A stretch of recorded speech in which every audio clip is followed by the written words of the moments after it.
नमस्कार दोस्तों, मैं हिमांशु आप सभी का स्वागत करता हूं ई सेलिंग ज्ञान में।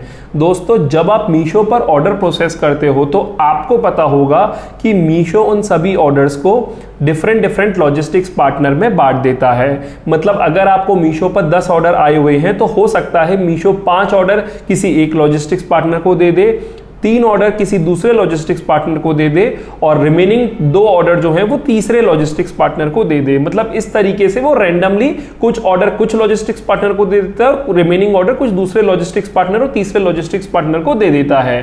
अब मीशो पर नॉर्मली 5 लॉजिस्टिक्स पार्टनर जो है वो लिस्टेड हैं। वो 5 हैं डिलीवरी, इकॉम एक्सप्रेस, शैडोफैक्स, एक्सप्रेस बीज और वाल्मो। तो अगर आप मीशो पर सेल करते हो तो आपको भी इन 5 ही लॉजिस्टिक्स पार्टनर में से कुछ लॉजिस्टिक्स पार्टनर के पर्सन आपके ऑफिस में ऑर्डर का पिकअप करने आते होंगे। अब एज अ मीशो सेलर्स हम क्या फेस करते हैं कि कुछ लॉजिस्टिक्स पार्टनर का तो पिकअप काफी टाइमली होता है, पर्सन भी काफी बढ़िया है, रिटर्न भी सही आ जाते हैं, लेकिन कुछ लॉजिस्टिक्स पार्टनर के साथ हम इशू फेस करते हैं। हो सकता है कि उनका पिकअप टाइमली नहीं होता हो सकता है जो पिकअप पर्सन आपके ऑफिस में पिकअप करने आ रहे हैं उनका बिहेवियर अच्छा ना हो सकता है जो आरटीओ वो लेकर आते हैं वो ज्यादातर डैमेज होता हो। तो ऐसे केस में आप हमेशा मीशो पर टिकट डालते हो कि ये पर्टिकुलर लॉजिस्टिक्स कंपनी जो है वो अच्छे से बिहेव नहीं कर रही है, बार बार पिकअप रीअटेम्प्ट करती है, बार बार जो आरटीओ आपको मिलता है उसके थ्रू वो डैमेज मिलता है। तो आप नहीं चाहते कि ऐसी लॉजिस्टिक्स कंपनी आपके ऑर्डर का पिकअप करे, ऑर्डर को रिटर्न करे। तो अभी कुछ टाइम पहले तक सेलर्स इस चीज को लेकर काफी ज्यादा परेशान थे। तो इसी वजह से कुछ टाइम पहले मीशो एक अपडेट लेकर आया था जिसके बारे में मैंने आपको नहीं बताया था वीडियो के थ्रू। तो मुझे लगा मुझे आपको बता देना चाहिए, क्योंकि जिनको अभी इस अपडेट के बारे में नहीं पता है वो इसका यूज नहीं कर रहे हैं और इसका बेनिफिट नहीं ले पा रहे हैं, लेकिन जिन सेलर्स को पता है वो ऑलरेडी इसका यूज करके इसका बेनिफिट ले रहे हैं। मीशो जो है वो एक अपडेट लेकर आया है कि अगर आपको कोई कोरियर पार्टनर पसंद नहीं आ रहा है, उसकी सर्विस पसंद नहीं आ रही है, तो आप उसको डी प्रायोरिटाइज या ब्लॉक कर सकते हो। जी हाँ फ्रेंड्स, आपने सही सुना। मतलब आप चाहते हैं कि आपको इकॉम एक्सप्रेस की टीम आपके ऑर्डर का पिकअप करने नहीं आए तो आप इकॉम एक्सप्रेस को डी प्रायोरिटाइज कर दोगे। अगर आपको लगता है कि एक्सप्रेस बीस की टीम आपके ऑफिस में अच्छे से पिकअप नहीं करती है या पिकअप बॉय उसके सही नहीं है तो उस केस में आप एक्सप्रेस बीस को डी प्रायोरिटाइज कर सकते हो। यहां पर डी प्रायोरिटाइज का मतलब सिंपली मीशो ने ये बोला है कि ऐसा नहीं है कि अगर आप एक्सप्रेस बीस को डी प्रायोरिटाइज कर देते हो तो एक्सप्रेस बीस पे कभी पिकअप आएगा ही नहीं।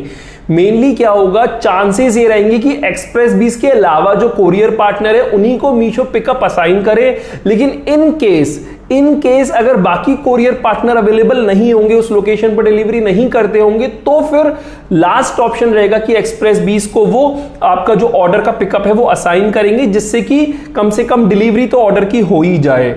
ठीक है ना। अब यहां पर मीशो ने एक स्पेशल टर्म यूज किया है, डी प्रायोरिटाइज। डी प्रायोरिटाइज का मतलब ही ये है कि इसकी प्रायोरिटी सबसे कम हो जाती है। ठीक है ना। मीशो ने जो 5 लॉजिस्टिक्स कंपनी रजिस्टर्ड है मीशो के प्लेटफॉर्म पे, उसमें से वाल्मो कंपनी का ऑप्शन दिया है कि सेलर वाल्मो कंपनी की अगर सर्विस पसंद नहीं आ रही है तो इसको ब्लॉक कर सकता है। लेकिन वाल्मो कंपनी के अलावा अगर एक्सप्रेस बीस, डिलीवरी, इकॉम एक्सप्रेस और शैडोफैक्स की अगर आपको सर्विस पसंद नहीं आ रही है तो आप उसको डी प्रायोरिटाइज कर सकते हो।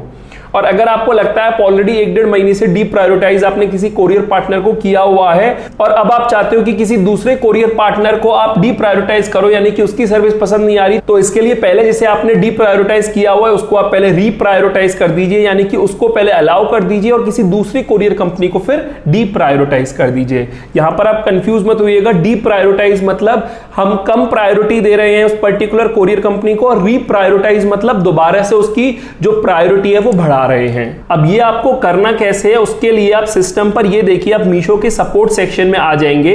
सपोर्ट सेक्शन में आने के बाद यहां पर ऑर्डर्स एंड डिलीवरी के नीचे व्यू ऑल आ रहा है, आप इस पे क्लिक करेंगे और इसमें आप देखिए काफी सारे इश्यूज मेंशन्ड हैं। आप इधर नीचे स्क्रॉल करेंगे तो यहां पर आप देखोगे यहां पर लिखा आ रहा है आई वांट टू ब्लॉक और deprioritise my courier partner, और उसी के नीचे लिख रहा है आई वांट टू ब्लॉक और री प्रायोरिटाइज माय कोरियर पार्टनर। तो आप देख सकते हो दोनों रिटर्न इश्यूज मेंशन है, हम एक एक करके ओपन करके देख लेते हैं। पहले मैं खोलता हूं आई वांट टू ब्लॉक और डीप्रायोरिटाइज माय कोरियर पार्टनर। तो देखिए यहां पर जो मैंने आपको वीडियो की शुरुआत में सारा कुछ बताया वही सब लिखा हुआ है। Please raise a ticket and reach out to your support team for the following to block Valmo from forward और रिटर्न और both side shipping to deprioritize other non Valmo courier partners. तो मैंने आपको बताया वॉल्मो को तो ब्लॉक कर सकते हो, बाकी वॉल्मो के अलावा जो सभी कोरियर पार्टनर्स हैं उनको डीप्रायोरिटाइज कर सकते हो। तो उसके लिए आपको करना क्या होगा, आप रेज अ टिकट वाले बटन पे जाओगे और इस पेज पर आने के बाद देखिए आई वांट टू ब्लॉक और डीप्रायोरिटाइज में कोरियर पार्टनर यहां पर इशू आ गया है। Action to be required, block या डीप्रायोरिटाइज करना है फॉरवर्ड शिपिंग पार्टनर को, ब्लॉक या डीप्रायोरिटाइज करना है रिटर्न शिपिंग पार्टनर को, और डीप्रायोरिटाइज करना है both forward and return shipping partner को। अभी आपके ऊपर है, आपको सिर्फ फॉरवर्ड वाले केसेस के लिए डीप्रायोरिटाइज करना है, सिर्फ रिटर्न वाले केसेस के लिए डीप्रायोरिटाइज करना है, या दोनों ही फॉरवर्ड और रिटर्न वाले केसेस के लिए आपको डीप्रायोरिटाइज करना है। फॉर एग्जांपल आपको फॉरवर्ड में इशू आता है यानी कि पिकअप के दौरान ज्यादा इशू आता है तो आप फॉरवर्ड शिपिंग पार्टनर में डीप्रायोरिटाइज कर दोगे, लॉजिस्टिक्स पार्टनर को सेलेक्ट कर लोगे। अब अगर आप इधर वॉल्मो सेलेक्ट करोगे तो वॉल्मो तो ब्लॉक हो जाएगा और इसके पास आपका ऑर्डर नहीं आएगा, लेकिन अगर आप वॉल्मो के अलावा किसी को सेलेक्ट करते हो तो वो डीप्रायोरिटाइज हो जाएगा और चांसेस बहुत ही कम होंगे कि उस पर्टिकुलर कोरियर पार्टनर के पास कोई ऑर्डर आपका पहुंचे। ठीक है ना। रीजन क्या है, फ्रीक्वेंट पिकअप इश्यूज है, रॉन्ग आरटीओ इश्यूज है, पिकअप बॉय और डिलीवरी बॉय मिसबिहेव इशू है, या साइज और वॉल्यूमेट्रिक इशू है, वो आपको सेलेक्ट करना है जो भी एग्जैक्ट रीजन है। और यहां पर आप डिस्क्रिप्शन मेंशन कर सकते हो कि किस वजह से आप डीप्रायोरिटाइज कर रहे हो, जिससे कि मीशो को पता चले कि क्या रीजन है जिससे कि आप उसको प्रायोरिटी नहीं दे रहे हो और आप नहीं चाहते कि उस पर्टिकुलर कोरियर पार्टनर के पास ऑर्डर्स आए। और उसके बाद जब आप सबमिट कर दोगे तो टिकट रेज जो है वो हो जाएगी। सिमिलरली इसी तरीके से अगर आप देखोगे तो यहाँ पर आप प्री प्रायोरिटाइज कर सकते हो, इसमें आप रेज अ टिकट पे जाइए और देखिए यहाँ पर अनब्लॉक और रीप्रायोरिटाइज माय कोरियर पार्टनर लिख रहा है, एक्शन टू बी टेकन लिख लीजिए, अनब्लॉक और reprioritize forward shipping partner, return shipping partner, या both forward and return shipping. तो जैसे हमने डीप्रायोरिटाइज किया था वैसे ही रीप्रायोरिटाइज होगा, तो आप यहाँ पर सेलेक्ट कर दीजिए। सेलेक्ट करने के बाद उस पर्टिकुलर कोरियर पार्टनर को सेलेक्ट कर दीजिए और डिस्क्रिप्शन मेंशन करके यहाँ पर सबमिट कर दीजिए। तो इस तरीके से आपको अगर कोई कोरियर पार्टनर नहीं पसंद आ रहा है तो आप उसको डीप्रायोरिटाइज या फिर रीप्रायोरिटाइज कर सकते हो। बाकी आपको ये तो पहले से ही पता होगा कि मीशो ने प्रेफरेंसेस वाला ऑप्शन तो पहले ही ला दिया था। मतलब अगर आप चाहते हो कि सबसे ज्यादा आपको कस्टमर रिटर्न डिलीवरी से आए, सेकंड नंबर पे एक्सप्रेस बीस से आए, थर्ड नंबर पे शेडोफैक्स से आए, तो वो तो आप मीशो के रिटर्न पैनल पे जाके प्रेफरेंस सेट कर ही सकते हो। इसके रिगार्डिंग मैंने ऑलरेडी एक सेपरेट वीडियो बनाया हुआ है, आप उसको चेकआउट कर सकते हैं। बाकी आप यहाँ पर रिटर्न्स में जाएंगे और रिटर्न्स में जाने के बाद कोरियर पार्टनर में जाएंगे तो यहाँ पर आप प्रेफरेंसेस सेट कर सकते हो। जैसे मेरे केस में फर्स्ट चॉइस डिलीवरी है, सेकंड चॉइस शेडोफैक्स है, थर्ड चॉइस जो है वो ई कॉम है और फोर्थ चॉइस जो है वो एक्सप्रेस बीज है।